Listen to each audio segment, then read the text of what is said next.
inside Turner Gymnasium. It's a code red contest between the Lynchburg Hornets and the red-hot Guilford Quakers. Joe Brennan joined alongside Evan Gates as stands in the bleachers certainly starting to fill up. There's a whole lot of hype and anticipation around this one, Evan. No doubt about it. And you say red hot, that's what the crowd's going to be as well. Code Red Night here in the Hill City. And this Guilford team, part of a three-headed monster at the top of the conference. Washington and Lee, Bridgewater and Guilford, all three losses or fewer this season. So Lynchburg's going to need the energy early to try and get them through the finish line with the lead.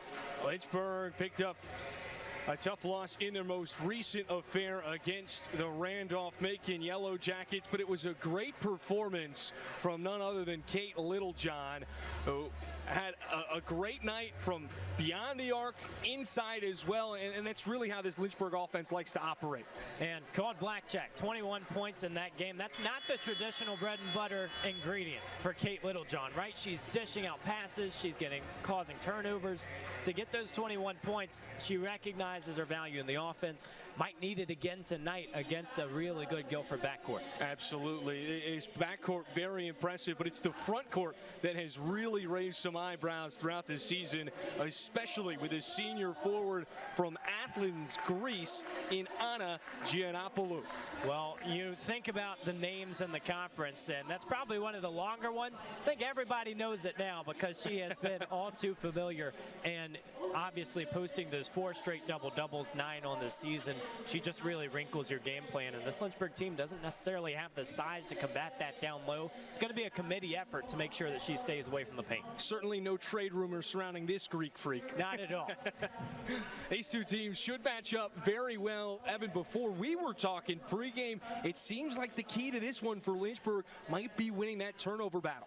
And protecting the ball is one of those few controllables that you can go out there and dominate. Lynchburg has struggled with that throughout the year. But this is a Hornets team that, as you see on their screen, they want to run and gun. While the points per game total isn't necessarily where Guilford's is, they've had games where they've gotten out and posted some crooked numbers. So for the Hornets, as we said, all about the first half. How can you control momentum in your home gym? And of course, while the three-point percentage might not jump out you for this Lynchburg team, the amount of three-pointers they let go is one thing that really stands out. And they will make you pay from distance if you give them some room to breathe. But with that being said, let's take a look at the starting lineups for tonight's bout. First, for the Guilford Quakers. Obviously, we talked about Anna Giannopoulou in that backcourt. She's accompanied by Massenberg and Scott. Then the backcourt tandem of Juliana Walker and Taylor Dunn. Now we'll move to the Lynchburg Hornets as none other than Maddie Schuchter, the in-house PA announcer, introduces them for everybody in venue as well. Kate Littlejohn, who we highlighted in the open, one of 4 guards in this Lynchburg starting 5 that has been the go-to lineup for Allison Nichols all season long. Sayla Parker, Audra Petty, and Brooke Kaysen with Spainhour in the interior for the Lynchburg Hornets. Well, there's consistency in both starting lineups as well, and you don't always see that at this stage of the year. You have injuries, you have those little hiccups with the lineups. Guilford is going out with the same starting lineup for the 20th time this year, and so you recognize the value that Coach Sarah Matthews sees in this starting 5, and it's working at 16-3 on the year. Absolutely. I mean, they got off to an unreal start to kick off this season, and since then they've had a couple of hiccups in conference play, but nothing that wants to sound the alarm quite yet. This is a Guilford team that has really good championship aspirations. It feels like the Quakers and the Generals right now are on a crash course collision for one another. And it sure would be an exciting one, especially with Guilford's talent right now in the center circle with Giannopoulou, who has been around this program for so long trying to get there. But you just recognize this Guilford team has been battle tested as well. Sometimes you win 11 straight games, you think they're all runaway. No, their first 3 wins were by single digits. They're ready to go in this one. Opening tip is up and away, won by Bree Spainhour. And these bleachers just continue to fill up and pour in. Men's basketball got things started this evening with a big-time conference victory over the Averett Cougars. Now the Lady Hornets will look to recreate some of that magic. Littlejohn, the inbound of Petty. Finds Kaysen on the near side angle.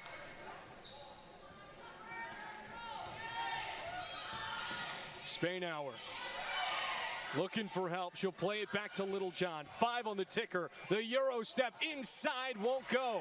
Selah Parker, offensive rebound. Now Parker in the short corner. Poked away by Giannopoulou. We highlighted the blocks per game coming into this. 2.5, one of the top in the conference, but she's just as quick in terms of those steals. And Guilford as a team, both in blocks per game and steals per game, top 15 in D3. So they just cause turnovers at a high rate. They convert on the other end. And on the other end, it's Juliana Walter putting it up and in. Quakers on the scoreboard first tonight. Joe, this Guilford starting lineup with 4 seniors out there as well. So you talk about consistency, not just in the season, but year to year.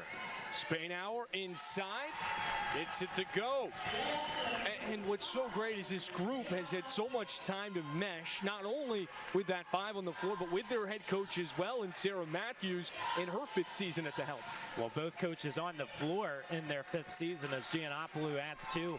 I think what's interesting about this league is you see so many stories connected to back during the undergrad days or during the playing days, and you start to see so many of these coaches who have had good battles in the past.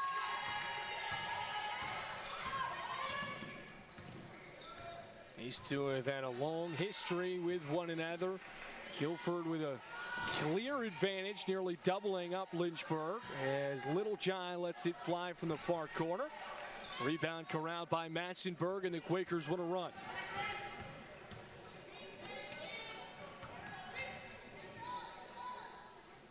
Finger roll finishes up and through from Brianna Scott, a junior guard out of Graham, North Carolina. Obviously, Coach Nichols wants this team to get out in a hurry because when you have the crowd all in the seats, you got to keep them in it early. Kaysen connects from the near corner. Brooke Kaysen has found her rhythm as of late, and in the last 2 weeks, she's been shooting like a woman possessed. Certainly feels like you've been waiting for it for a long time, finally flooding through. Kaysen once again, you bet! Right on cue.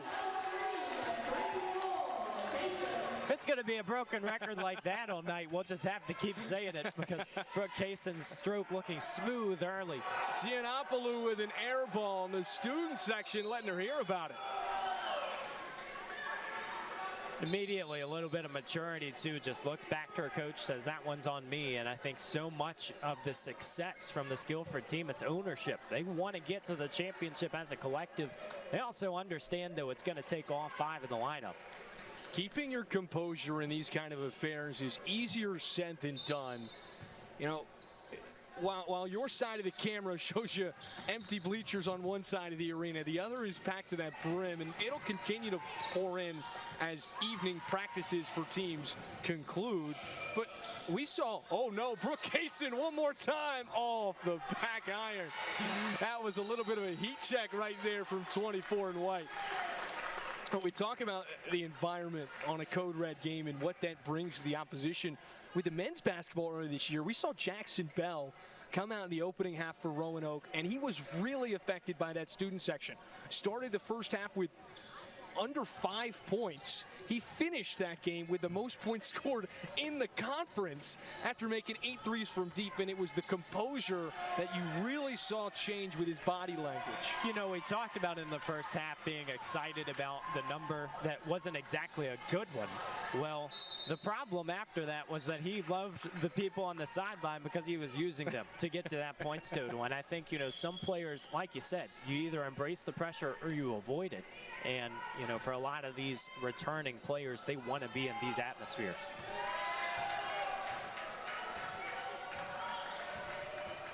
Quakers trailing by a bucket. Walter, a kick to the corner for Scott. Pull-up jumper is true.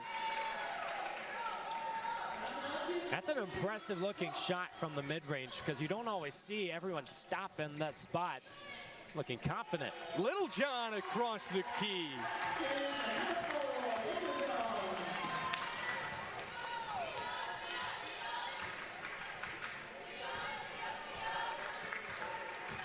Kate Littlejohn leads this team in the field goal department now, 47% shooting on the year. And her role as a point guard, it's what you're going to need, but you maybe didn't expect it early in the season. Very rarely you're going to see a guard be a team's leader in field goal percentage, but what's so unique about this Lynchburg lineup is that you have 4 guards in that starting 5, and 3 of them are constantly hoisting from distance. And I would argue the 5th player on the floor, in Breeze Baynauer, almost plays like a guard, sometimes out on the perimeter. So you're just seeing teams try to guard that three-point shot. When it's falling, it's one of the toughest tasks to do. Entry pass to Giannopoulou. Shot won't go. Rebound Lynchburg. Littlejohn. A kick for Kaysen. No good. Rattles out. And a tie-up from Walter and George underneath the iron. Possession arrow with Lynchburg. Joe, I think you like the shots, too, because all 4 of them from Kaysen have been pretty much wide open from distance. Kaysen. Top of the perimeter, now over for Littlejohn. Carving her way inside and gets it off the glass. Kate Littlejohn and Brooke Kaysen have combined for 10 of the Lynchburg dozen. How about the drop step right there from Massenburg? Really a lot of high percentage buckets to kick this game off. And you mentioned Kate Littlejohn having the highest field goal percentage. It's largely in part to her driving abilities. She gets so many shots right around the restricted area. And at the end of the day, I think that's what coach and company have in store. That takes us to our first media timeout of the evening. Hornets up by 2.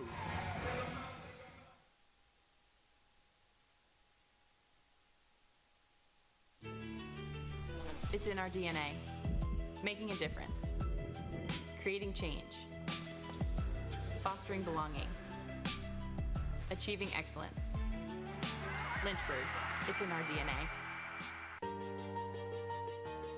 Honors for anybody looking to make a difference.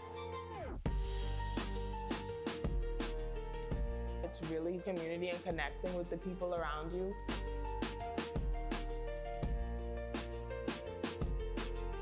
It's been one of my favorite parts of college.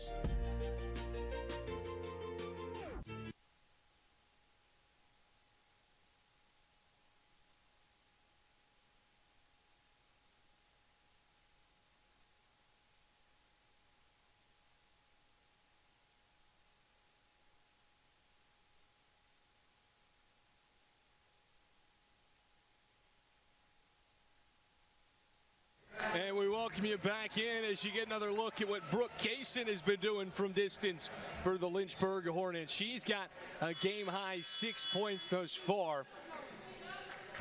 Lynchburg with possession underneath their own basket. Entry feed to Jacob Beesey is poked away and tipped out of bounds. We'll try it once more.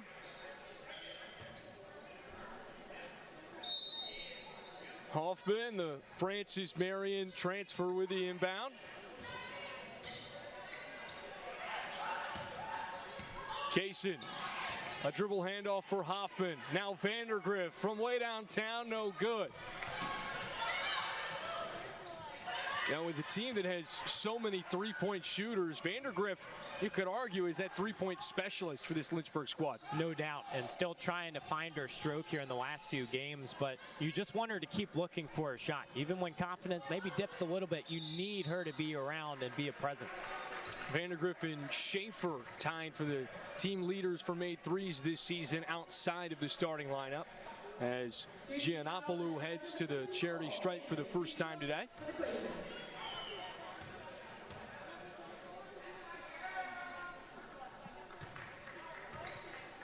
What's the key for Giannopoulou, too? It's about being persistent, because you're going to see on the scoreboard, obviously, 3 points to get this game started, but it's going to be a little bit of a slow burn. As Lynchburg goes into that second and third rotation, how is she being a presence, especially against teams that are outsized?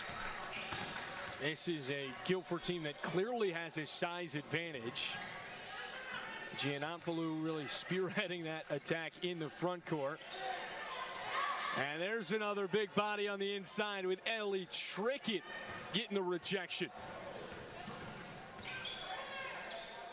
Trickett, a 5'8" freshman forward, and Giannopoulou on the other end converts. Just so impressive, the versatility. We were talking about all these inside abilities. Well, pull out the three-point shot out of your arsenal, and that makes a really complete player.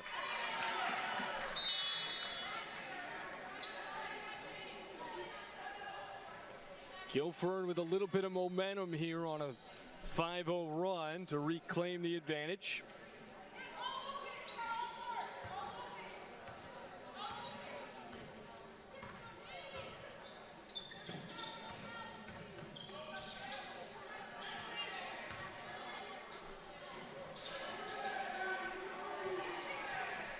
Swung around the perimeter. They go underneath to Trickett.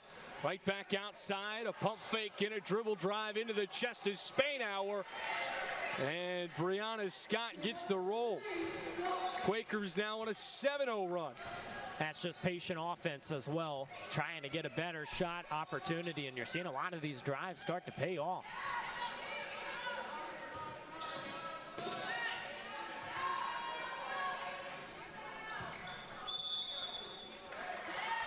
And a whistle on Hoffman and the Hornets, or no, Spainhour rather.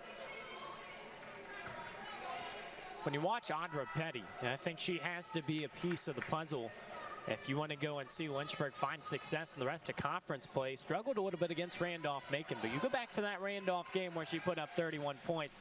You see that ability. You just need it more frequently.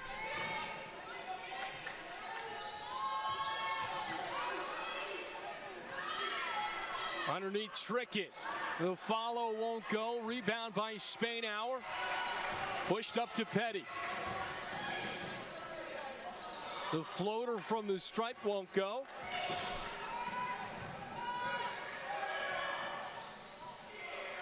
Shot from distance and an offensive rebound for Walter.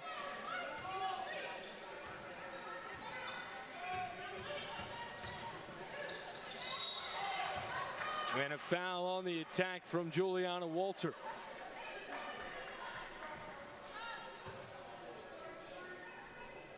You know, we talk about the size of Guilford, and obviously plenty with Giannopoulou and Massenberg down low, but the two guards that start just 5'4" each. And so you recognize not only are you getting that power down low, you also have that speed to go with it. And that's where Walter's game has really improved.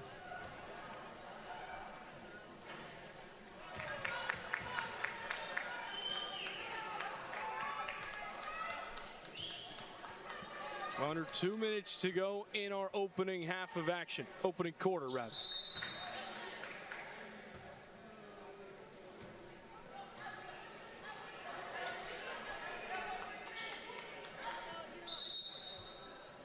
Couple of quick substitutions for the Quakers.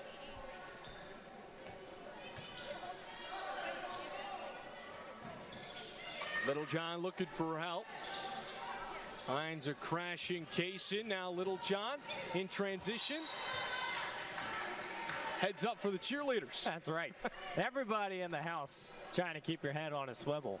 You know, those are the plays, though, you need if you're Lynchburg, because in a game like a Code Red, we talk about energy.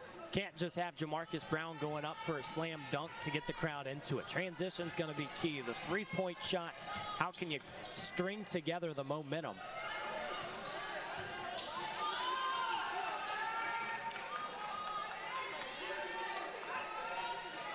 Entry feed underneath. Straightaway triple. Clangs off back iron. And another opportunity for second chance points.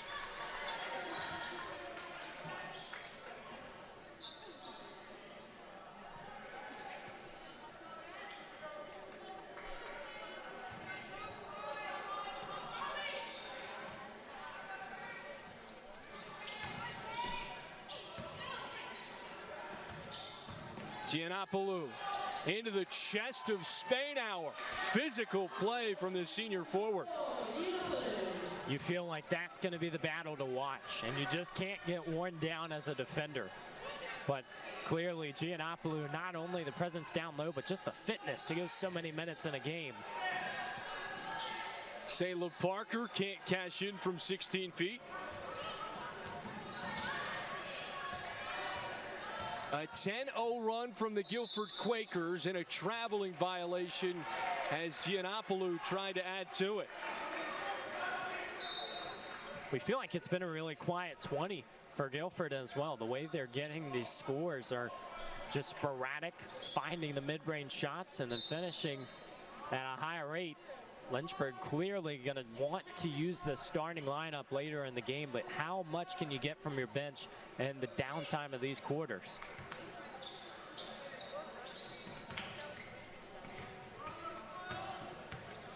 Spainhour gets it across the timeline. Parker on the baseline. And Petty with a quick floater to end the scoring drought for Lynchburg. Talk about confidence for freshmen and sophomores. February is such an important month. You learn a lot about your team, and for Audra Petty, it's the same application. Got to be consistent. Giannopoulou caught in a straight jacket and a jump ball. Possession arrow with the Quakers. They'll get another crack at it with 5.7 to go. This is where, if you're Lynchburg, you really don't want to bail them out with a foul. Have one to give. Giannopoulou from the elbow. Won't go. Second chance. Beats the horn. Evelyn George with an epitome of what happened in that opening quarter. Second chance points have helped the Quakers jump out to a 22-14 lead as we step aside. Second quarter coming your way. It's in our DNA. Making a difference. Being real, innovative, and strong wherever you are. Creating change. You believe the world can be better. We all can be better. And here is where we start making it happen. Fostering belonging. No matter who you are, here, you're home. Achieving excellence. From the classroom to the court, we don't settle. Neither should you. Lynchburg, it's in our DNA. Today, tomorrow, always. Your calling.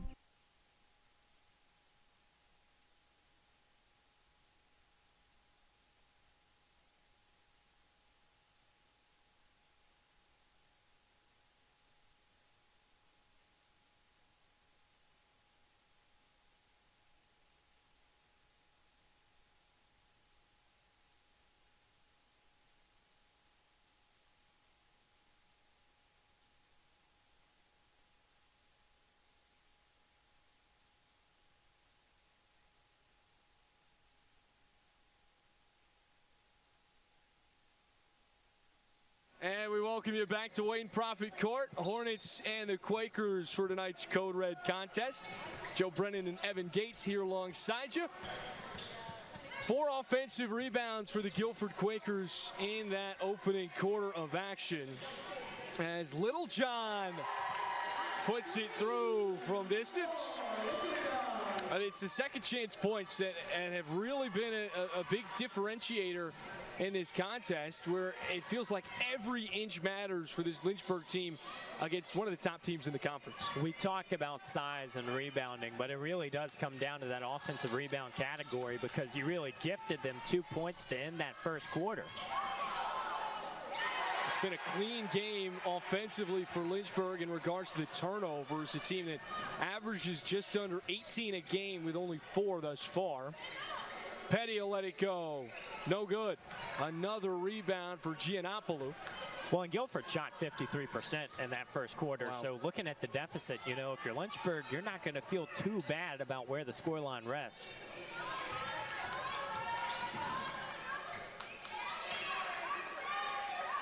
Played back to Dunn. Drives inside. Won't go. Long pass. Spainhour on a dime to Petty. And a defensive foul was called as Matthews and company were arguing for an offensive foul. Nevertheless, it'll stay with the Hornets. Go back to that pass. I mean, that's in the breadbasket going down the court. See a lot of one-handed throws where you just try and yank it, but the two-hand pass, I mean, that's pretty impressive. You're looking at strength.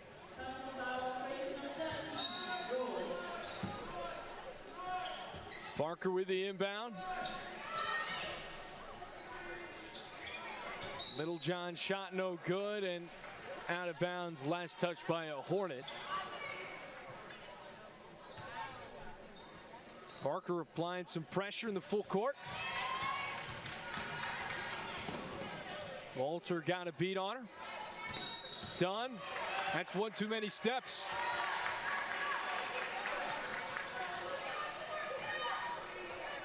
Joe, you mentioned the clean game to start this one. That's just the 7th turnover between these two teams. You just feel like, obviously, Lynchburg's handled business. It's just the little things, especially in the rebounding department, we talk about. Audra Petty from 3. Quakers the other way. Taken away by Canada.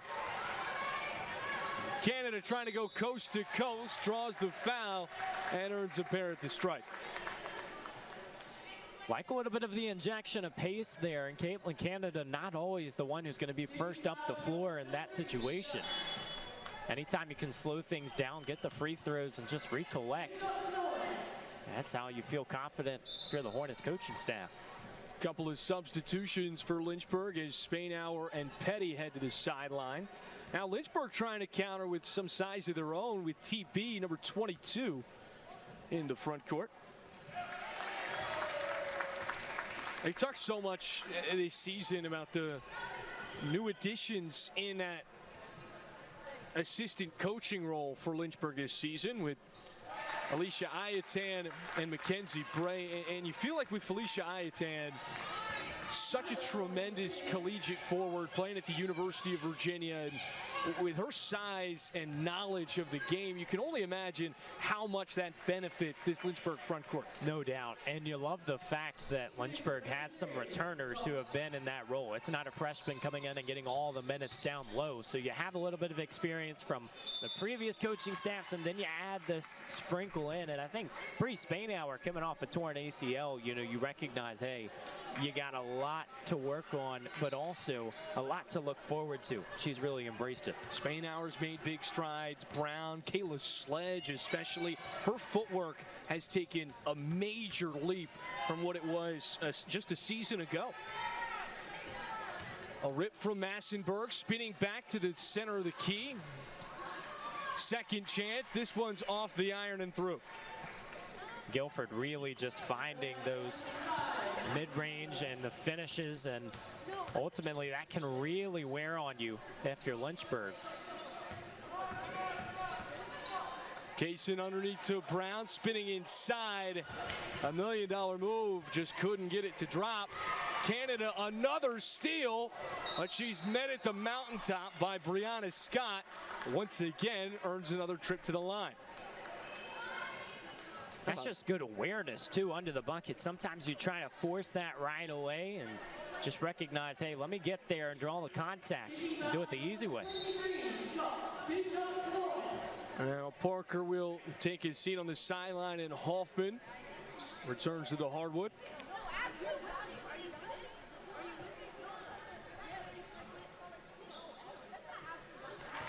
Canada gets the first to go. Relatively strong free throw shooter, around a 63% clip. Goes 2 for 2.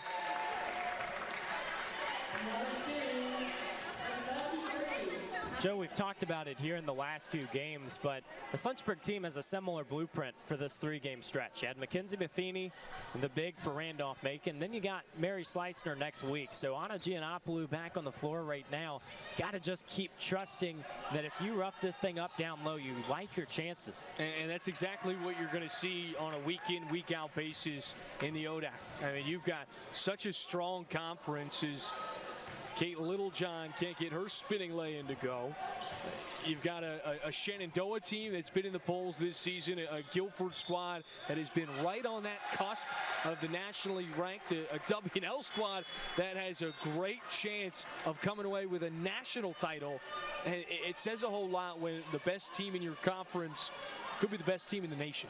For sure, and there is no faking that. Number 2 in the nation that's visiting your gym on Saturday doesn't get much easier, but this Guilford team, 38th in the NPI, you see them do a lot of things right. It can help your team get ready for the next few conference games. And I didn't even mention Bridgewater or Randolph-Macon, 2 teams that have taken down this Guilford squad. That comes in today 16-3. We've talked about the conference on the men's side for such a long time. It's been one of the best in D3. The women's are really making a case for it. And you see Bridgewater, they've kind of started it here in the last few years. Randolph-Macon last year with a lightning quick start.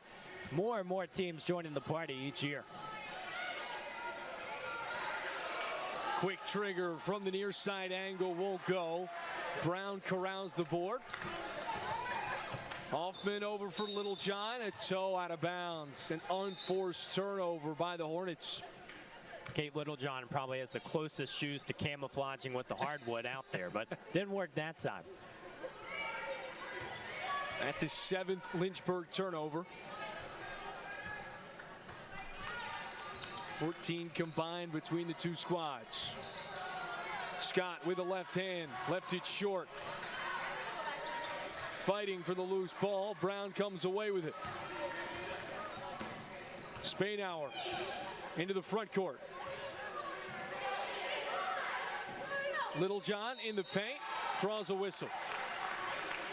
I like this lineup for this situation for Lynchburg because you go double bigs with Spainhour and Brown. Sometimes you forget Kate Littlejohn's ability to get to the rim. Gonna get 2 shots again. That's how she's really gonna grow her confidence in this game. And with Hoffman headed to the sideline and Vandergrift coming in, it might be let's try and feed inside and work inside out. And then when you have that gravitational pull from 2 bigs on the low blocks, those perimeter shots are going to start to open up as well. Well, and right now, Lynchburg just at 3 for 10 from beyond the arc, but you feel like if you make a couple and make the defense respect it, you're going to get more avenues on the other side of the court. Lead back down to 4. Quakers have led by as many as 8.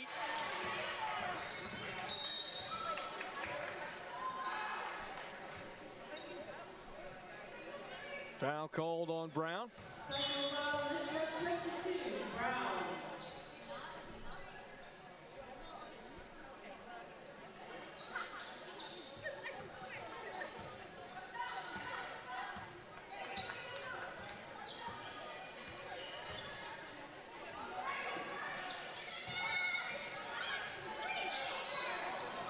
How about the feed to Brianna Scott? Thread the needle right over the head of... I want to say Spainhour. Spainhour, thank you. I think everybody was looking the other way, and it was one of those plays where you look at passing and cutting. This is where Lynchburg is usually proficient, having so many guards on the court. You play like a guard defensively. Your head's always spinning around. That time got caught napping. 22-28, Quakers out in front. Is beyond the classroom. This is where you feel at home, where you feel connected. And this is the place where you'll answer that call. Here, you'll learn to lead the way in the industry you love. The Equestrian Sport Management major at the University of Lynchburg. Accepting applications now.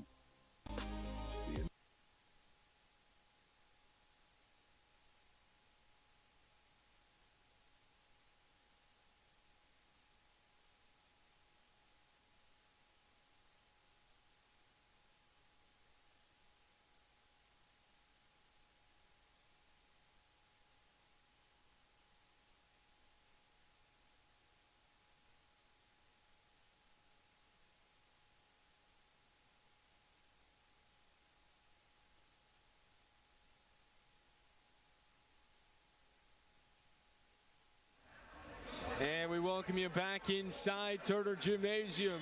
28-22, Quakers out in front of the Lynchburg Hornets.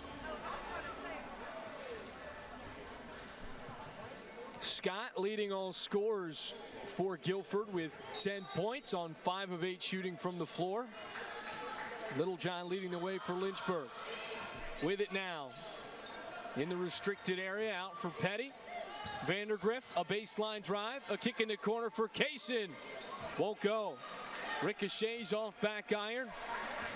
Massenberg up for Dunn.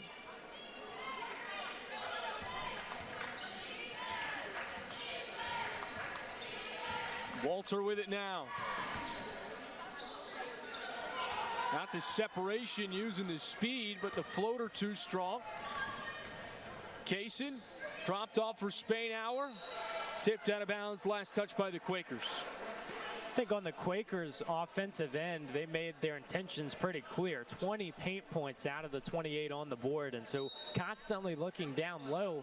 Lynchburg keeps shutting it down possession after possession. A few threes, and they're right back squared up at 28. Petty's shot too strong.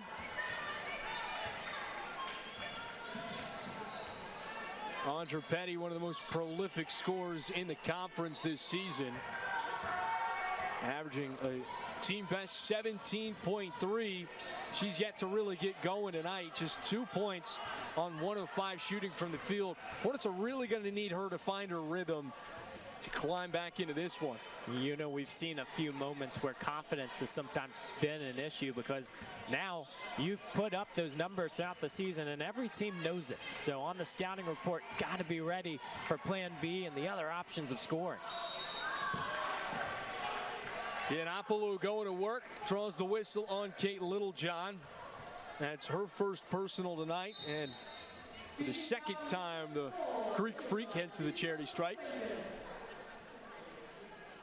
I tell you, we joke about the NBA and the trade deadline coming up, but the one thing that as an opponent you never like in college ball, most of the time at the D3 level you see someone stick with the same team 4 years in a row. And Giannopoulos, it feels like year after year, you know what you're going to expect when you go against this team, and she has really been one of the trademarks. That's why they're as successful as they are at 16-3. And the defense has also just been out of this world across the board for this team.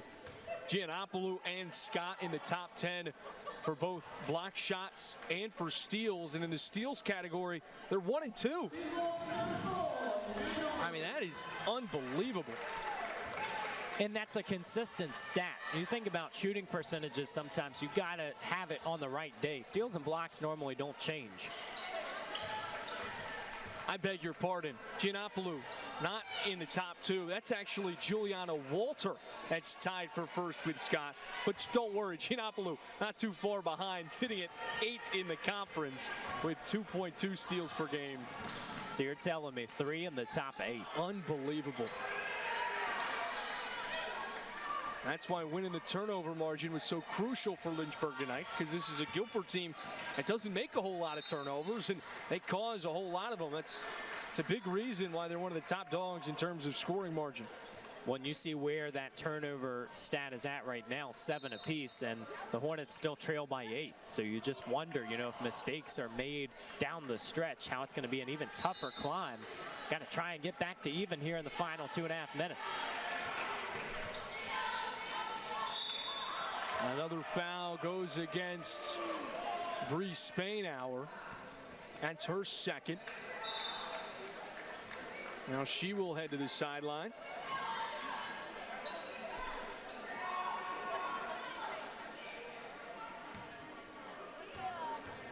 I think that's a really smart decision by Coach Nichols to send Spainhour to the bench, because if she picks up her third, this front court depth really loses a whole lot with having her in foul trouble. It's the old adage, you can't win a game in the first half, but you definitely can lose one. And for Spainhour to be an asset in that second half, you're going to need her at full strength.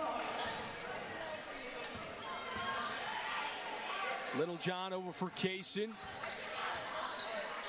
Parker drops it off for Littlejohn, couldn't handle it cleanly. Her shot won't go. Taylor Dunn.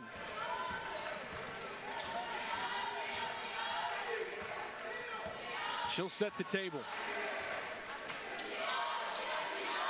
Back for the freshman forward and a handoff for Scott.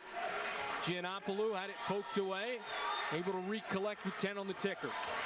This time, Kaysen. Watch your pockets. Here's Petty from 3. No good. Talk about Guilford's swipers. Well, Brooke Kaysen's done the same thing all year long and leading the Lynchburg Hornets with 30.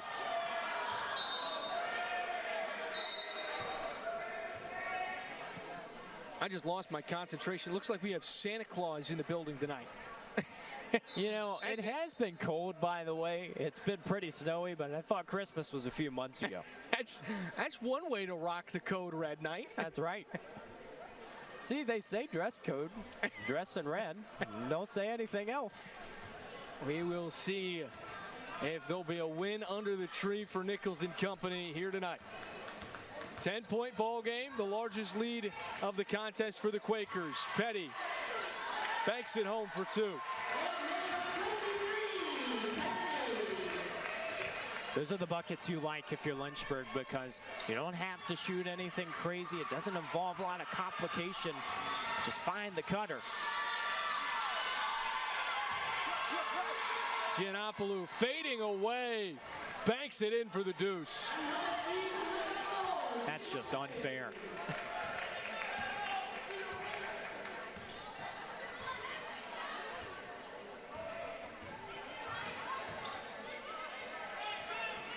Littlejohn's pass poked away.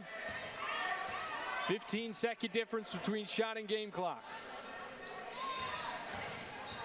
Littlejohn inside. Basket won't go, but she'll head to the free throw line.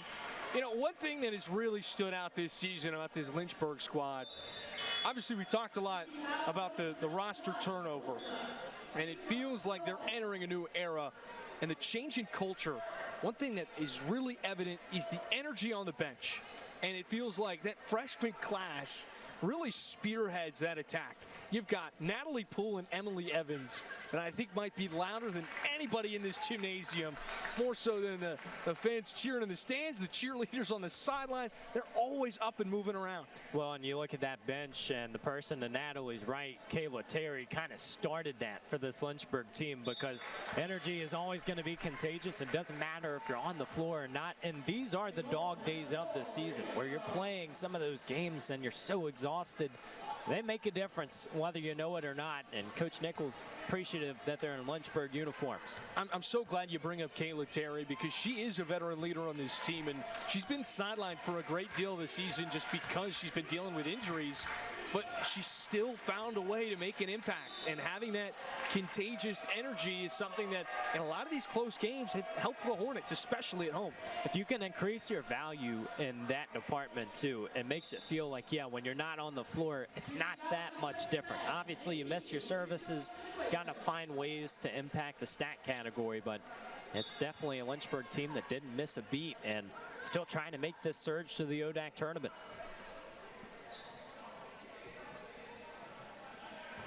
Right now on the cusp of being in the tournament, sitting at 8th in the conference standings, as the first free throw attempt is up and in. Take another look at the drive from Scott that drew the whistle. 2 for 2. 6.2 remaining for Lynchburg to try and make something happen and cut it to single digits before the break. Jacobisi for Littlejohn. She's got to let it go. Off the mark, and the Hornets head to the intermission down by 10. It's been an unbelievable performance from the two-man tandem of Scott and Giannopoulou, combining for 27 of the 36 Guilford points. Don't go anywhere. Second half stats coming right your way on FloSports.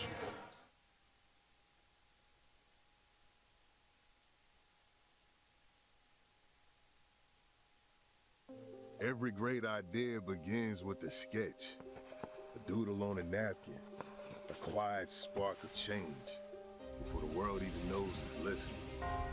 Sometimes with faith, sometimes with fire, Sometimes with nothing but each other and a box of cheap pizza, but always, always chasing something greater.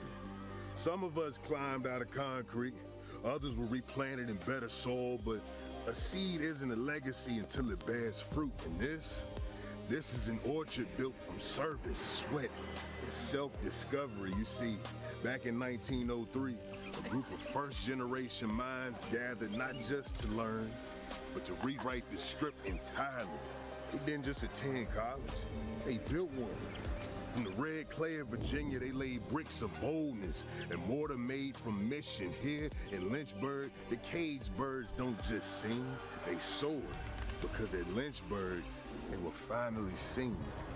You walk the same path as Nobel Peace Prize winners, marathon trailblazers, delegates, senators, artists, those who turn glass ceilings into floors and dare to dance on top of them. These halls don't whisper history, they howl it. A trademark of this place is self-expression. Not forced, not filtered, not a facade. We don't shape students into copies. We help you find your own voice, unapologetically, authentically. Because to be a Hornet is to think differently, is to think independently, to challenge curiosity, to question with care. Today, right now, the Hive is alive. Classrooms buzz with conversation, the Dell hums with energy. Ideas collide in labs and lounges, and friendships are forged on fields of green that stretch canvas. This ain't just a campus, it's a collective, a rhythm, a community of thinkers, dreamers, doers. Each of us unique, but all of us moving in sync. One hive, one heart, one home. See, in this hive, everybody has a place. Everybody has a purpose. Everybody is a part of the swarm. We are engineers of empathy, architects of tomorrow, and storytellers of today. We're not waiting to change the world. We already doing it. Ask any Hornet, past or present. They'll tell you the truth. This place, undeniably home. Because it's undeniably you.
This is awesome. Like, not just for your career benefit, but also personal benefit. I mean, you can learn how to invest your own money.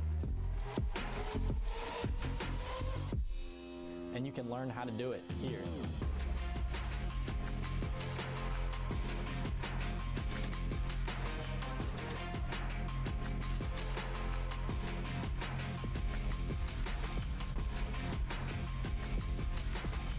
They get the hands-on experience, direct interaction with brokers, and they are learning all the different classifications of investing firsthand. Kind of regardless of your background or skill set, there's a place for you, and you're going to want to make some money.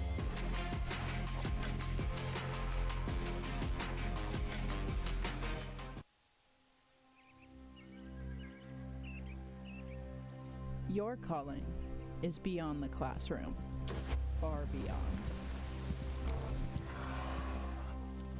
This is where you feel at home, where you feel connected.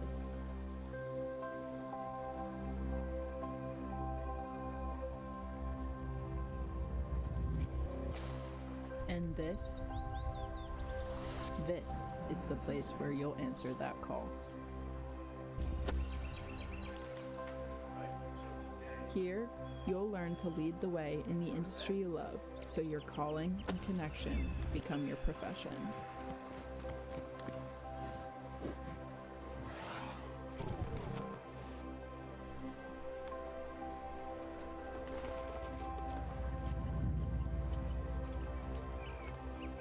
The Equestrian Sport Management major at the University of Lynchburg.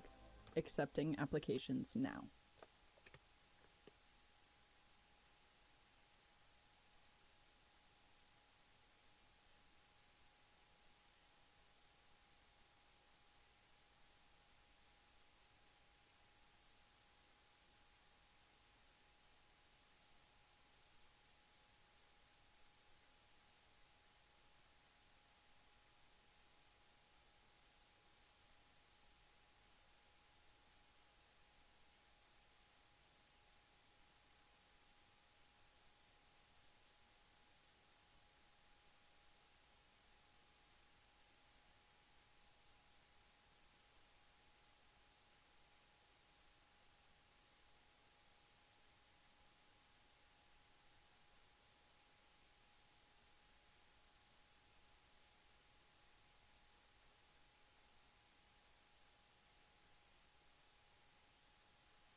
you back inside Turner Gymnasium after a 26-36 opening. 20 minutes of action with the Quakers out in front. Joe Brennan joined alongside Evan Gates for tonight's Code Red contest. Right now, it's a Guilford team that is just berating this Lynchburg offense and really making life difficult for them inside and out. Well, and Lynchburg hasn't looked very bad in this game. It's just credit to Guilford for getting to the paint. They're winning that rebounding battle by +10, and then a look on your screen right now at the leading scorer, Brianna Scott, 14 points. You feel like it's been a committee effort from Guilford. That's really where it's been a struggle for Lynchburg. Brianna Scott and Giannopoulou have done an unbelievable job tonight, combining for 27 of the team's 36 points. Nobody else with more than 4 points. I mean, they are just taking over this contest on both ends of the floor, and it is often becoming great defense, turning into even better offense. Well, we talked about it from the outset. 5 upperclassmen in the starting lineup for Guilford. Scott, a junior, Giannopoulou, a senior, and you just feel like these types of performances aren't too far-fetched. That's why this Guilford team, if they get to the right part of the ODAC tournament, they're going to be a scary sight for any opponent. Absolutely, and they've both just been extraordinarily efficient today. You've got Scott, who's 5 of 8 from the field. Giannopoulou, 4 of 8. They're both perfect from the stripe with a 4 of 4 clip. But things aren't too dark for Lynchburg. We don't want to come out of this halftime break saying, oh, this one's getting away from them, it's going in the wrong direction. It is a Lynchburg team that has hung around. You just had a little bit of a hot run right there from Guilford right before the break. Kate Littlejohn's doing a great job leading the charge with 10 points tonight. She's got 2 assists and a rebound to her name as well. Brooke Kaysen has done a great job from the perimeter, cashing in on 2 triples along with a pair of steals. If I told you Lynchburg had a quarter where they went 2 for 15 and shot 13%, and it's just a 10-point game, I think you would take it. And Coach Nichols likely understands that in the halftime huddle, saying, hey, we're not that far out of this. We've been here before. Let's go finish the job. Well, they went 2 of 15 in the second quarter. Guilford went 4 of 13. The Quakers were shooting at a 53% clip through the first 10 minutes of action. This game has steadily become a defensive battle. But Lynchburg's going to need to pick things up on the offensive end to try and reclaim that advantage. A rip and a drive from Scott, lost the handle. The Hornets couldn't pick it up cleanly. A nice poke from Brooke Kaysen nonetheless. That's just unfortunate. You do everything right. Sometimes the ball still skitters out. Got to have that defensive approach again. Just keep the hustle. Massenberg had it ripped away by Kaysen. The bounce pass for Spainhour off the mark. You didn't have Dell ready for it out of bounds in the corner. He's wearing red too, though. Might need an extra jersey out there. That's just another example, though, the hands from Brooke Kaysen. I mean, we talk about her impacting every single stat category, but the steals have really come alive this season. Giannopoulou flips the floor over for Walter. Now a curling Massenberg. Outside Scott. Her triple off the mark. Another offensive rebound for Guilford. This one well short. Giannopoulou will give him a 3rd crack at it.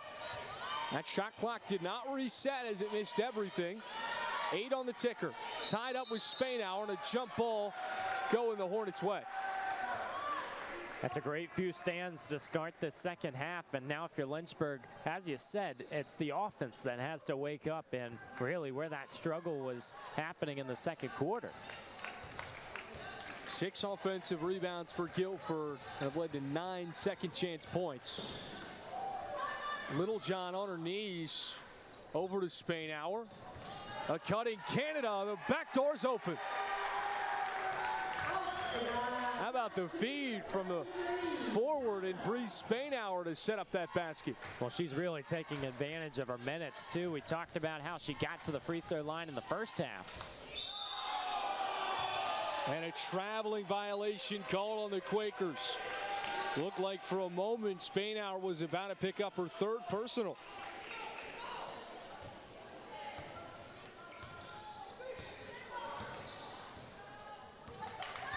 Little John across the timeline. Double team from Walter comes. Spainhour cutting inside. Left-handed lay-in is up and in. That's the perimeter ability of Bree Spainhour showing up, because she brings your defender outside. Giannopoulou well far away from home post, and an easy two. I think that's a great recipe for success for Lynchburg in the second half. Try and get Giannopoulou on the outside and use that speed from Spainhour to counter. Well, Hornets have had transition all year. Canada rushed it a little bit. Spainhour with the follow. Basket won't go, but earns a trip to the charity stripe. Sorry to cut you off, partner. I think that's where Lynchburg wants to live in these games against tougher opponents. It's, can they outrun you on the court? And we've just seen how the Hornets, when they get in transition and it's controlled, they're a dangerous team, but Guilford just hasn't let them get there. It is such an athletic group that Nichols and company have put on the floor this season.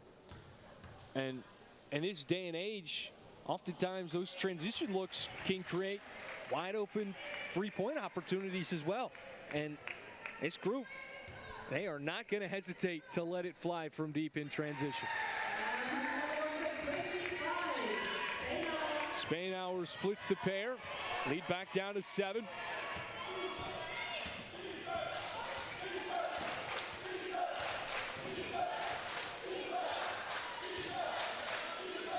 George over for Walter.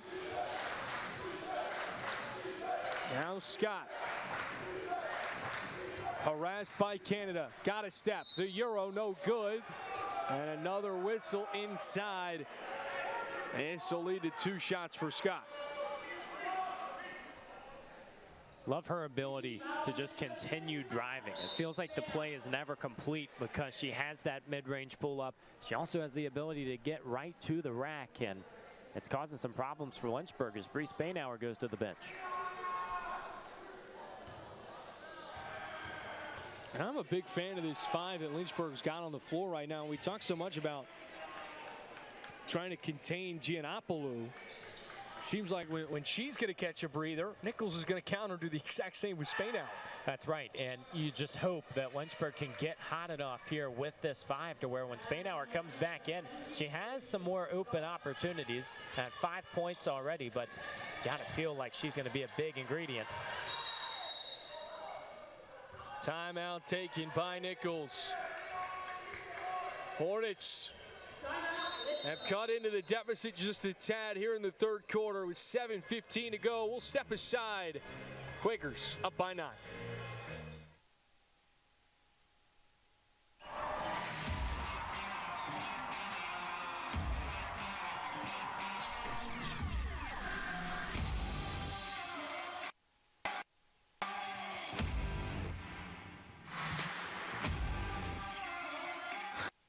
Diving in college taught me to strive and be the best athlete I can be, but also the best student I can be.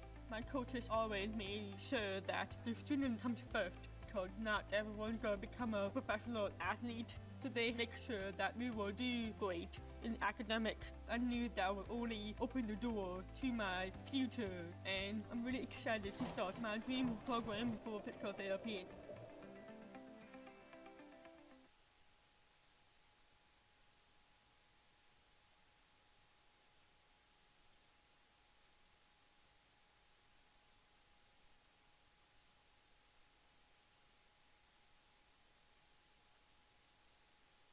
Everybody having a good time inside Turner Gymnasium. Dell trying to get the fans into it. 9-point ball game. Guilford out in front. Sayla Parker will inbound right at the scores table. Into the backcourt for Little John. She's got a beat. Lost her footing and a traveling violation for the 9th Lynchburg turnover today. +2 in that category.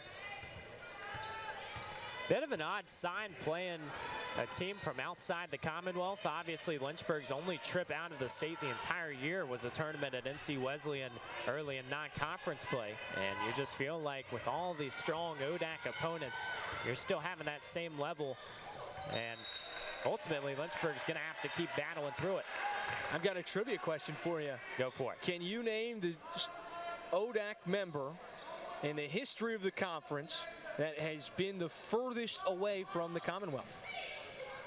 From the Commonwealth? Oh. Yeah, that's probably a good question. I think it's Guilford. Maryville. Maryville. See, I thought you were being smart with it. That's why it's a little tricky. Out in Tennessee, they were in the conference for a year or two back in the late 70s, early 80s. As Canada gets the scoop shot to go through. Tell you what, when Emory and Henry was in the conference, they were in Virginia, but it didn't feel like it for some of those opponents. George, fadeaway jumper, missed everything. Petty trying to take it herself, up to Canada. Spinning inside, won't go, but got the foul on the way up. How about her feel for the game? We've seen it really come alive today, and she's not trying to force those shots. A lot of people would probably say take the three in that situation. She wants the higher percentage look. Now 2 freebies.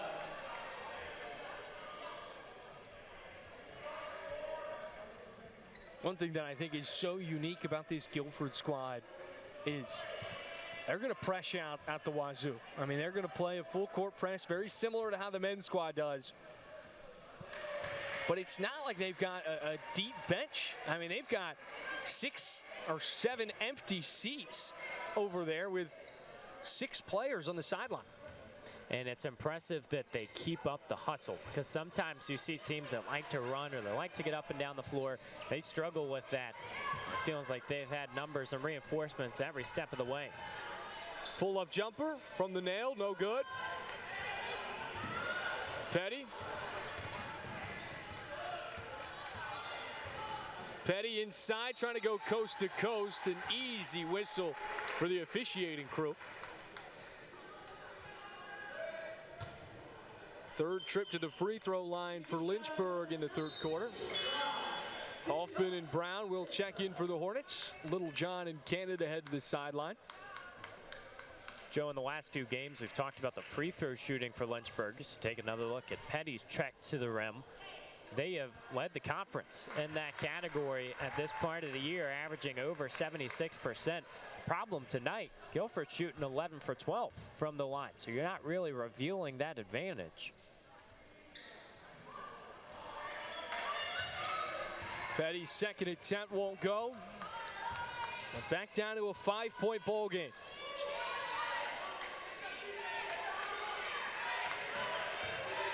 Hand off for Dunn.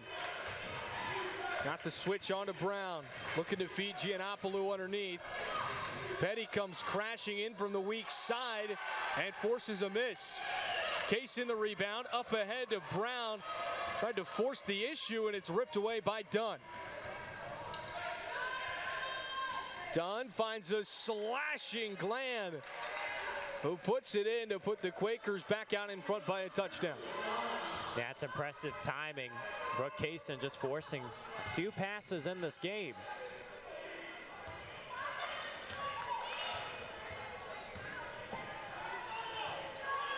Long feed for Dunn. Can't connect. Parker, a strong rebound. Petty for Kaysen on the doorstep. Got it. 5-point game.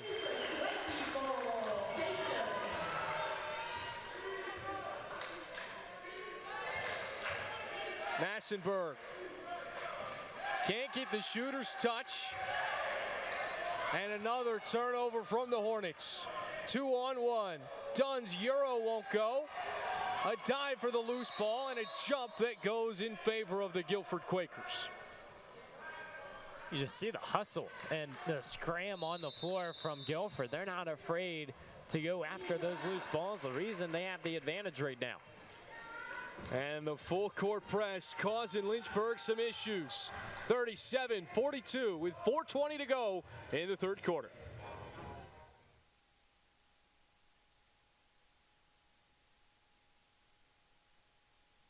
Think a private education is too expensive? Think again. At the University of Lynchburg, you can get a personalized education for the cost of a state school. If you're commuting and you get our top scholarships, you could pay much less. And you get all that without the hassle of giant lecture halls. Our faculty know your name here and do more than just teach. You might even do research together and plan out your next career moves.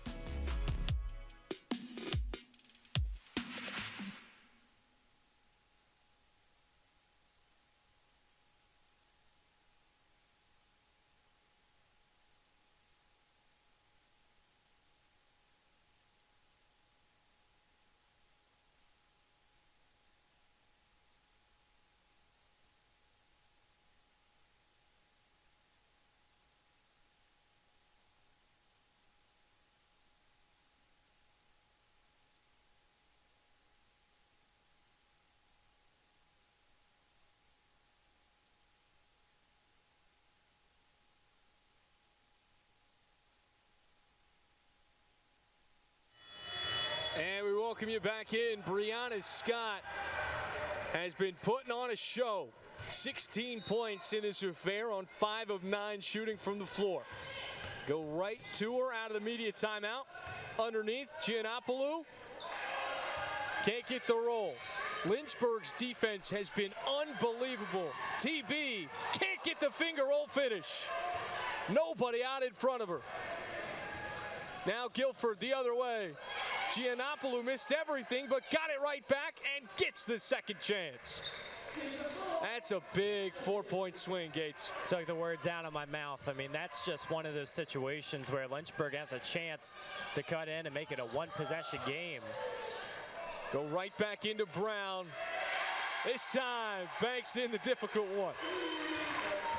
That's one of those where, as a coach, you're saying, wow, we could get that one. Just needed the first. The Lynchburg defense has been unbelievable here in the third quarter. The Quakers, 3 of 12 from the floor. Here's Scott. Driving inside, backing down Littlejohn. Got it, and the foul. She's playing out of her mind right now. That was a healthy bounce, and it feels like that's been the kind of night so far for Brianna Scott, just getting everything to roll her way. Chance to convert on the three-point play and really keeping this Guilford team ahead.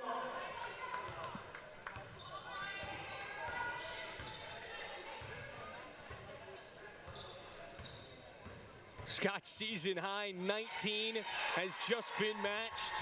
Had that in November against Brevard.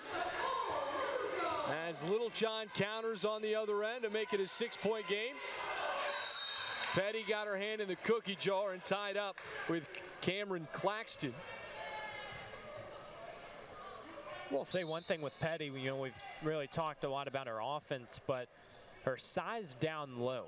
I would classify her as a guard, can obviously play that forward position, and she shoots the three well, but defensively, she can take on anybody on the court. Walter surveying.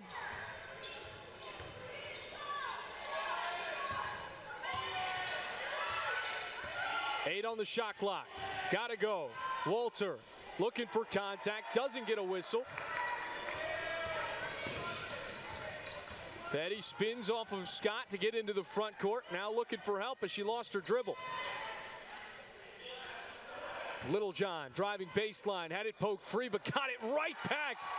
Right place, right time for Kate Littlejohn. She's up to 14. Give and you shall receive, and Kate Littlejohn just perfectly in front of the paint. 4-point ball game. Blocking foul called against Brown.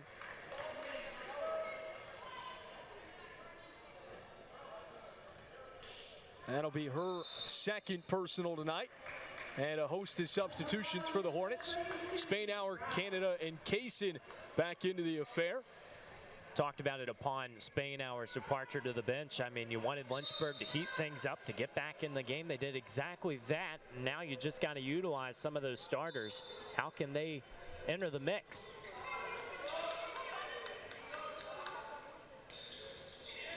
"15-footer, no good. Littlejohn the rebound. Hornets with a chance to make it a one-possession game. Canada blocked at the mountaintop by Massenberg, but got it back. Parker inside, got it, and the foul! Here come the Hornets.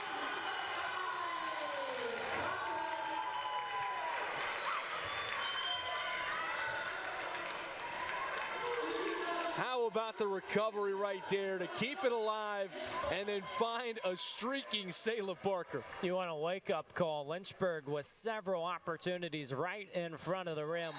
Sayla Parker has really taken a leap this season. And the Hornets wasting no time getting back in this one. Sayla Parker hacked in the act. It falls, and the Hornets down by 1.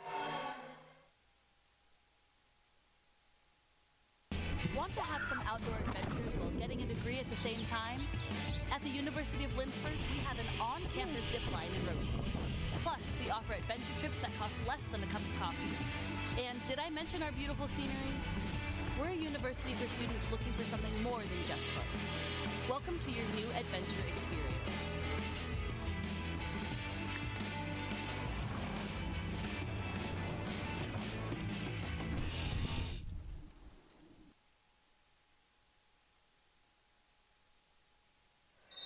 (47-67). We got a barn burner on our hands, folks. Under 2 minutes to go in the third quarter.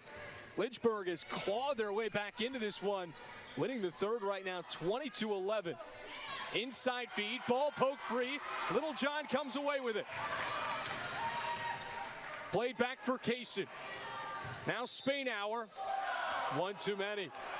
Thought she had the gather, but the officials saw it otherwise. One of the main ingredients to this comeback from Lynchburg has been transition. It felt like there were so many openings, and Guilford has to get back on defense.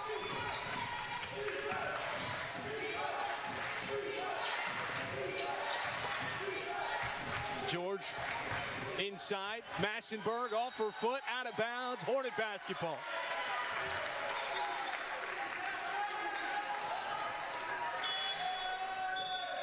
The Hornets haven't led since it was 12-11 with 4 minutes remaining in the first quarter. A chance to reclaim the advantage on this possession. Nichols still having a conversation with the officiating staff about that travel on Spainhour.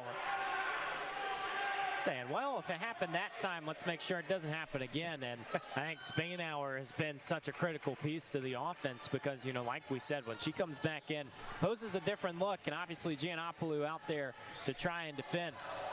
Poked away from Little John, and a foul against the Hornets. For the culprit once again, and that's a costly foul for Lynchburg because it puts Guilford in the bonus. So now 2 shots for Taylor Dunn.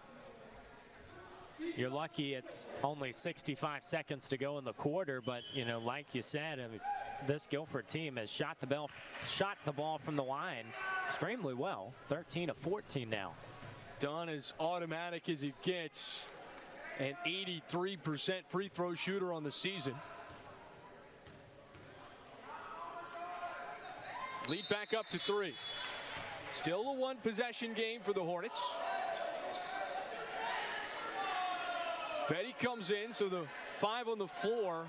The biggest lineup we've seen for Lynchburg tonight with Canada, Petty, Kaysen, Spainhour, and Little John. Double team comes for Little John. Walked with it once again. We talked about it in the open a whole lot of how important it was for Lynchburg to win the turnover battle, and they had been dominating that category, and 3 costly turnovers in the last minute have really turned the tide back in the direction of Guilford. When you feel like on that double team, somebody's open, and Lynchburg has a team that shoots the 3 ball well. You've got to protect it to make sure you can add points. Not necessarily just about eliminating mistakes as it is putting stuff on the board. Wide open 3, string music from Taylor Dunn. Just like that, the lead back out to 6. Miscommunication, but Little John able to get there in time. 2-second difference between shot and game clock. Canada inside for Spainhour, who's fouled, and now Lynchburg heads to the free throw line. That's a good opportunity now for the Hornets in the dying seconds of this quarter. Get 2 free throws, an opportunity to end things out. on the defensive side. It's a 6-point deficit, but you saw how close it got. You want to make sure that it doesn't get away from you here in the final possession. Kaysen and Little John to the sideline. Parker and Hoffman back in for the Hornets.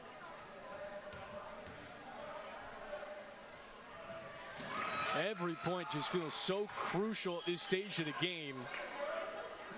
Lynchburg's done a great job of containing the top offense in the conference that averages about 75 points per game.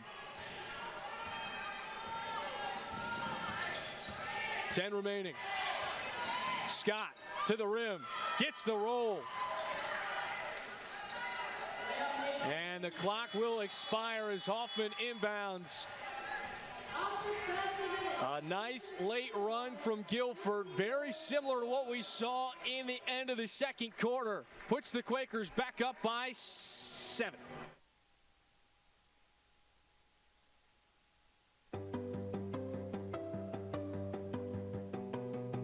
Lynchburg is all about you, your ideas, and your goals. We've got one professor for every 10 students, so you can get all the support you need. In the classroom, in the lab, or in nature. You'll learn by putting yourself out there, and we're right there with you.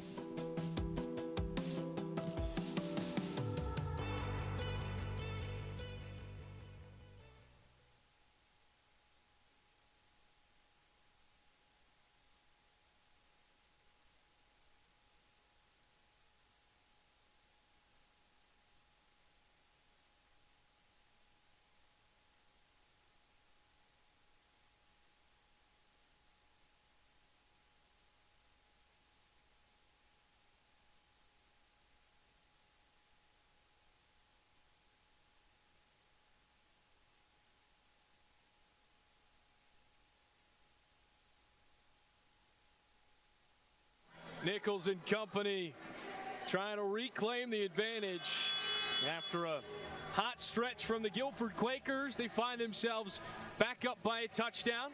With that, we got to Sunday. Goodness, you put me on the spot. You know what? You're an IU grad, right? Yeah. And congratulations on the college football championship.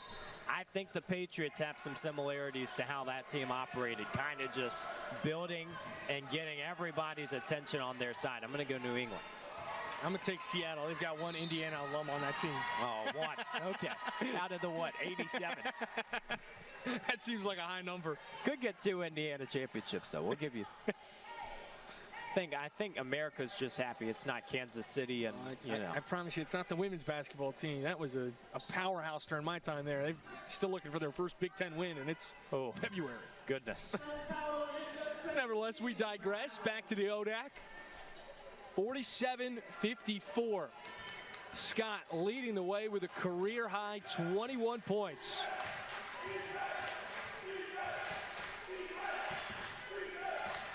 All told, Lynchburg's been able to maneuver it well. Problem is stopping those little possessions and eliminating the mistakes. Foul called against Klon.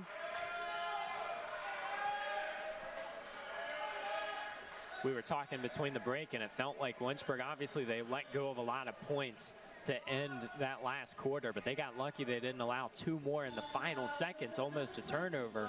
That's where the Hornets just have to slow down here. Offensively, you're going to want to run and gun, but make sure you're taking care of the rock. Petty. Another travel called on Lynchburg. Their 16th turnover. You know, I think one thing that has been great for Lynchburg in the second half especially has been slowing down Giannopoulou, someone that was 5 of 8 from the floor and now has made 1 of her last 6 field goal attempts. That's a quiet 17 points for her, because that first half felt like a lot was going right, and Lynchburg now just has to find a way to slow down Scott. At the end of the first half, both were on pace for a career high. Scott has already hit that mark. Giannopoulou trying to get there as well. Basket's good. 1 more at the stripe. She's got 19. It is clinical how she just moves to her spot, will pick that mid-range and fight through contact. That has been the blueprint time and time again. And chance to hit that 20-point mark. She's got 20. Scott's got 21. And another Lynchburg turnover. The turnover bug has been contagious in the second half for Lynchburg ever since it was a one-point game. To add on to your last point, too, the rest of Guilford has 16. So you think about taking them out of this game, and it would look a lot different.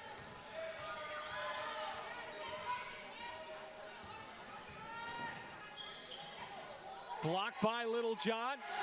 Ball still free, picked up by Petty.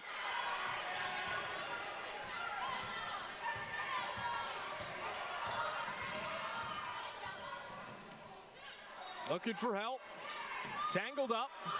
Finds Spainhour. And another Lynchburg turnover. Nichols wants to talk things over. Lead back up to 10. Guilford in control.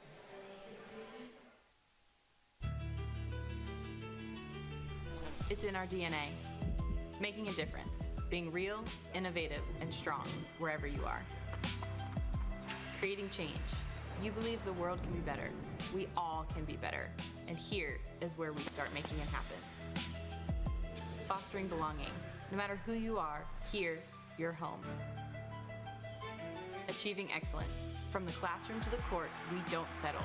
Neither should you. Lynchburg, it's in our DNA. Today, tomorrow, always.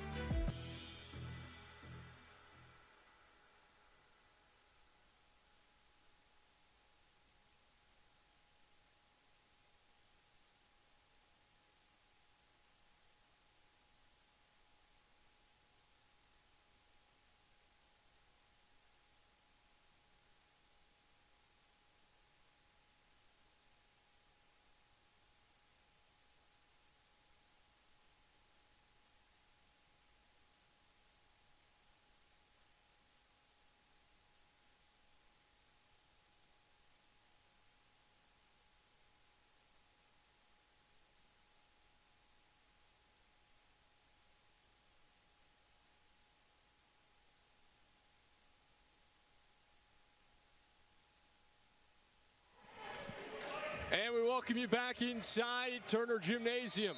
It's a 57-47 affair on Wayne Prophet Court.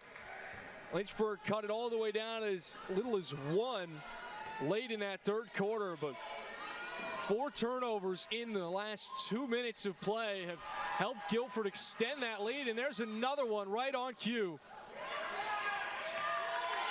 Blocked by Casing, got the tie up, but the possession arrow still with Guilford.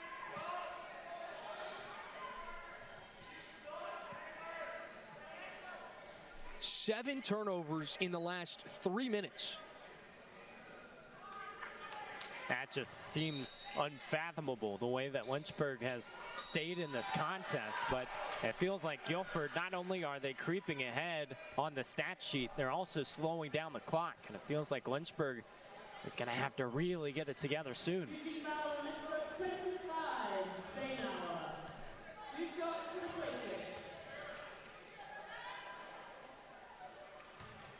First attempt from Giannopoulou is up and in. She's got 21. Her and Scott tied for the team's leader. Well in striking distance of her career high of 28. Split the pair, Littlejohn with a board. Over for Spainhour. Double team comes. A wide open Petty right underneath the rim. Off the glass and in. Lead back down in 9. That's where the Hornets found that success during that run as well. Skipping the extra pass and just going straight to the rim. Long triple won't go. Scott the offensive rebound. And a travel on the Quakers. Take another look at the long heave finding Petty underneath the rim.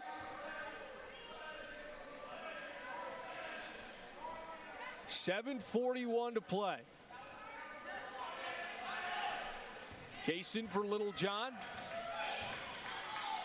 The three-point ball has not been much of a factor for Lynchburg tonight. Little John can't get that one to go.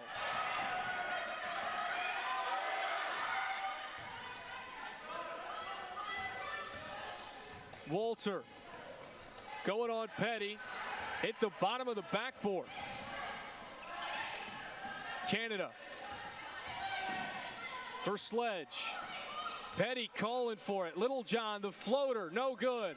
Her own offensive rebound. Got fouled on the way back up. Now she'll get a pair at the line. When we tell you Kate Littlejohn impacts every stat category, we mean it. 14 points, 3 rebounds, 3 assists, 1 steal, 2 blocks. I mean, that's the type of performance you love to see from your guards. And Brooke Kaysen has done the same thing this year. Problem is it just hasn't been as far across the board in this one. Foul was called on the floor, so an inbound. Little John had a nice drop step, but rejected by the rim. Dunn corkscrewing her way down low.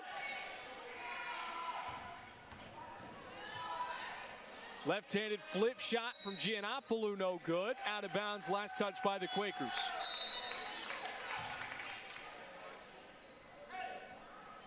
Hoffman will check in for Little John and give her a breather. She leads this contest with 30 minutes of action.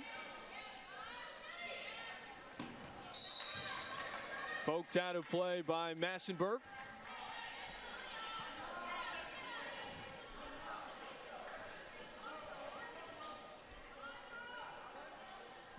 Now it feels like you've got your only true point guard right now is the inbound man. And for the Hornets, you know, maybe they want to try and give and go here, but that full court pressures really cause problems. Taken away by the Quakers. Layup no good. Petty the rebound. Pushing the floor. Spins back to her left. Lost her dribble. Hoffman.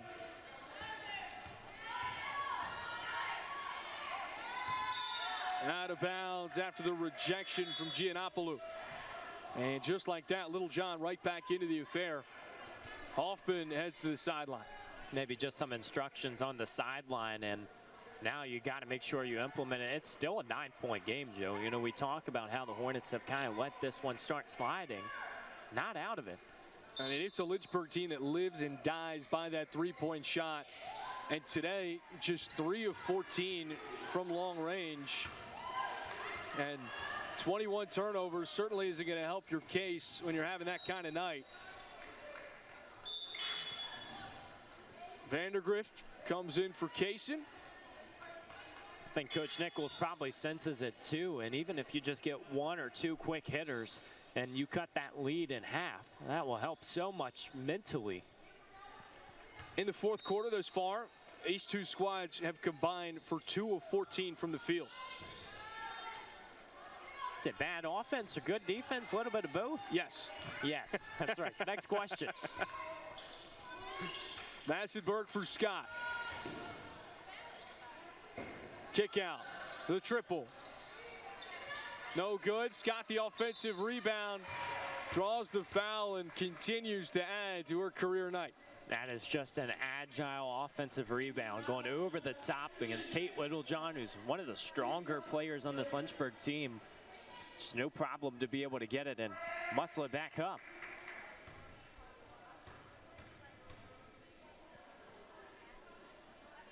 Dell posing as a distraction, unsuccessful.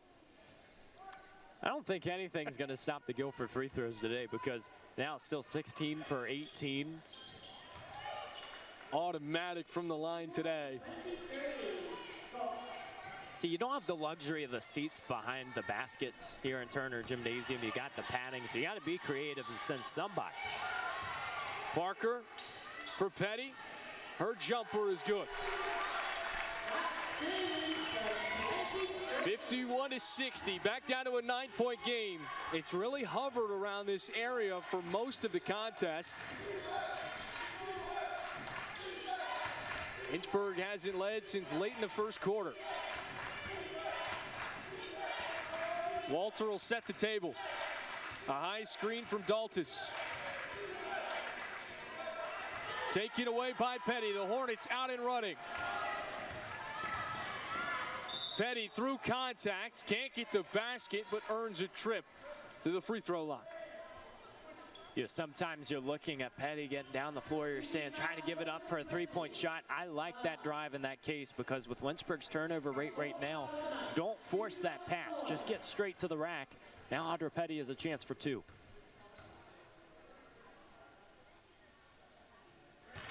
First one is good. Take another look at the steal from Petty, going coast to coast. Got them both. And these minutes are important for Audra Petty down low because right now 4 fouls for Bree Spainhour, 4 for Taylor Brown, both on the bench, and Kayla Sledge holding down the fort.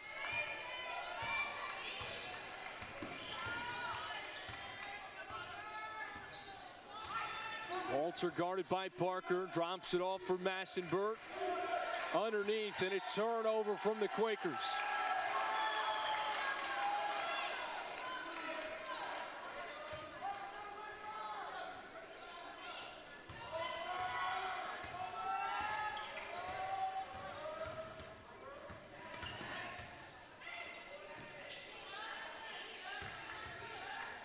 Petty going to work. Layup no good, but once again, fouled on the shot attempt.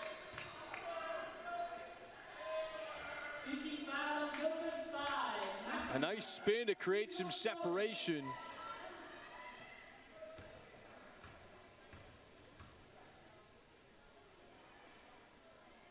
First attempt is good. Somewhat of a ticky-tack foul there, but this stage of the game, Lynchburg will take what they can get, and that was just enough contact to give Petty her 3rd trip to the line tonight. Got them both. And that takes us to immediate timeout, 55-60. The final stretch coming out of the wire. This is the dough. It's wicked cute. It's always so pretty.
The Quakers trying to keep Lynchburg at bay. Jumped out to an early advantage in the 2nd quarter. Since then, they haven't looked back. The Hornets got it down to as little as 1 late in the 3rd. That 3rd quarter, Lynchburg really found their rhythm, 8 of 12 from the floor, but it was a host of turnovers that regave the Quakers the advantage. Now it's been a little bit of the other side of it as Guilford has turned it over on a handful of their last possessions. Right on cue, Kayla Sledge takes it away. Petty looking to go fast. Her shot won't go. Foul on the floor against Kayla Sledge. And that puts the Quakers in the bonus. Yeah, it's going to be a long 4.5 minutes with Guilford shooting shots, and ultimately that's a possession you don't mind if you're the Lynchburg coaching staff. Just want to make sure you're using those full possessions, because if you force that shot in the first 10 or 15, Guilford's going to take their time on the other end. You're absolutely right. It's a great shot from Petty. She has certainly started to heat up here in the 4th quarter. But with the way that Guilford has shot from the charity stripe today, now 19 of 21, every foul feels like a free 2 points. 2 for 2. Spainhour with 4 fouls back into the game. She'll take the place of Kayla Sledge.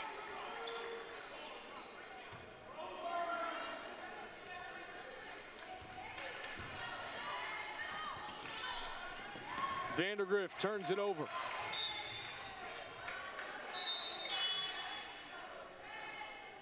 A missile for Sayla Parker. Results in the 22nd turnover for Lynchburg tonight. Again, just another empty possession. So now Lynchburg going to try and hurry. Sayla Parker gets it right back. 2-on-3 break. Spainhour out for Littlejohn. Drives inside. Finger roll, no good. Ball still loose. Picked up by Petty. Backing down Walter. Shot won't go. And a jump ball with the possession arrow Lynchburg's way. Audra Petty very fortunate to draw that jump ball, and palms to the sky for Sarah Matthews on the sideline. Looked like she barely got that second hand in there, but enough to tie it up. Upstairs for Spainhour, inside for Petty. Got it. 5-point game with 3.5 remaining. Giannopoulou attacking the paint. Giannopoulou gets the roll. Feels like she has an answer for every question. Littlejohn. Another Lynchburg turnover. How about the effort from Giannopoulou? Littlejohn got tied up with Walter. This time, possession arrow with the Quakers. Going back to the effort, Giannopoulou ended up in Lynchburg's bench. And I mean, that just shows not only did she disrupt the play, get the steal, but also get the pass back in bounds. Scott for Giannopoulou. It's the, oh my goodness, the bunny won't go.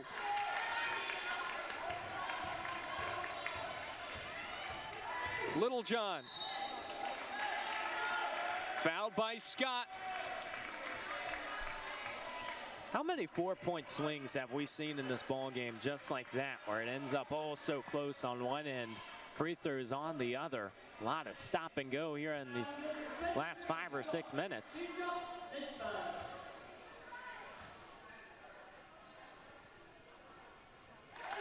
Nylon for Littlejohn on her first attempt.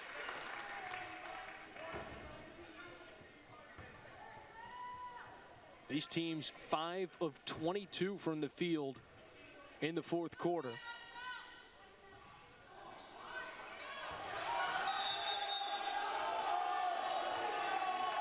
Hold your hats. I've got a feeling this one's going to end at the scores table. Will they review it? See, there wasn't much of an argument, but I thought, just like you, that was as close to 50-50 as you're going to get. Wow.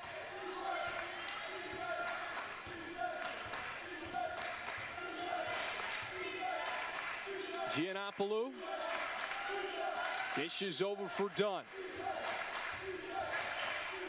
Kicks to Scott.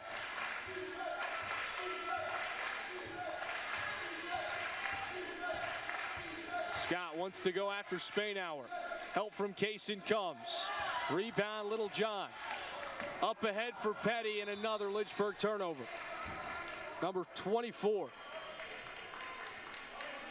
Obviously, the stat that could potentially lose the game doesn't always jump out at you, but that type of number in a turnover department can really cause problems. We talked so much early on about how Lynchburg loves to attack quickly, and in this kind of game that felt like a really important factor to come away with a victory, and it seems that at times they've maybe just forced that issue a little too much. And then the issue becomes the three-point shot, because it hasn't fallen today for Lynchburg at 3 of 14, and so all of a sudden if you slow down the offense, where is it living? Giannopoulou crosses to a right, and a charge taken by Spadauer. And that's a big-time whistle, because if that's called a block, that's her 5th foul. And also probably an and one opportunity right outside of the restricted area.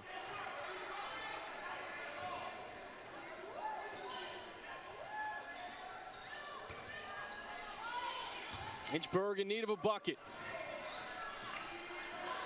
Here's Littlejohn. Driving inside, missed the lay-in. Giannopoulou the board. Out in front, Massenberg. Got it, and the foul. Time and time again, when you feel like Lynchburg has gotten themselves right back in a position to win, the Quakers have an answer. They are quieting this crowd, and you feel like in that situation, if you're trying to get back on defense, you got to do everything short of tackling the player, making sure that shot doesn't get up in the air. All of a sudden, the Quakers up to a 9-point lead, feeling comfortable with 90 seconds to go. 30-second timeout. We'll keep it here. 42 rebounds for Guilford, 13 of which have come on the offensive end tonight. It feels like the boards, the second chance points, and the turnovers have really been the big disparities in this contest.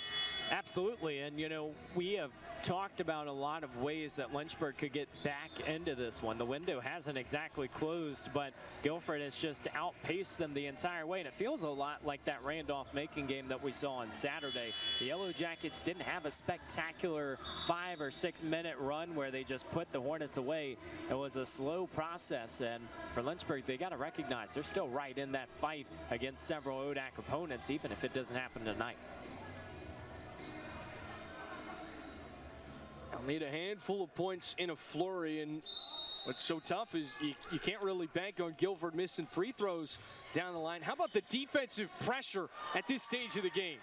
Petty up ahead for Kaysen, and that's been the story of the night for Lynchburg. Feels like all the controllables have just started falling outside of their fingertips, and credit to Guilford for staying even keeled, because there was a time in this game where they were the ones struggling with the turnovers. Very rarely are you going to see a team with more turnovers in the front court compared to the back court on a full court press.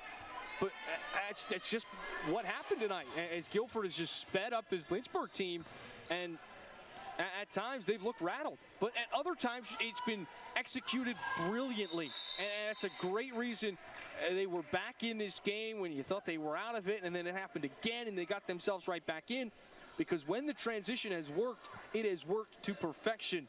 But at times, when it's been ugly, is when they've needed it the most. Well, and you and I talked about that, because the seesaw battle really felt like it depended on not only making layups, but being able to capitalize in that half-court offense. You don't always have to try and hoist one up right away. Lynchburg now just hasn't been able to hold on to the ball, and more of an example right here, pressure at half-court. Another tie-up possession arrow with the Hornets. Now, Lynchburg went on a little bit of a cold spell in January, where they dropped 5 of 6, and then as of late they started to pick it up. They won 3 in a row and then dropped their most recent to Randolph-Macon, and will fall again tonight.